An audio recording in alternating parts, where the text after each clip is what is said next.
Lonjakan pembelian ini membuat harga peralatan sekolah sempat naik di akhir bulan Juli hingga Agustus 2019, sehingga membuat peralatan sekolah menjadi penyumbang inflasi tertinggi di Sulawesi Selatan selama bulan Agustus yang mencapai 0,095%.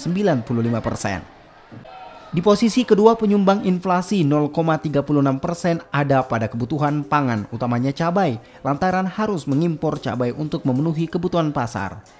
Sementara inflasi tertinggi terjadi di daerah Watampone sebesar 0,72% dan yang terendah di Palopo sebesar 0,02%. Secara keseluruhan, Sulawesi Selatan mengalami inflasi sebesar 0,36% di bulan Agustus.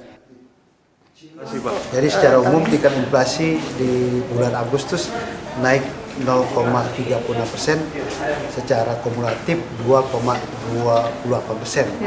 Nah, relatif masih rendah dibandingkan dengan target pemerintah yang diharuskan 3,5+/-1. Artinya inflasi Sulawesi Selatan sampai dengan posisi bulan Agustus ini cukup terkendali, rendah. Di beberapa daerah tadi saya lihat Pak yang paling tinggi ada 4 daerah ya? Ya, ada 4 daerah yang mengalami kenaikan inflasi, sementara di Palopo mengalami deflasi. Di Sulawesi Selatan di Watampone yang meningkat terlalu tinggi. Makassar sendiri masuk di zona Makassar yang naik tapi tidak terlalu besar kenaikan.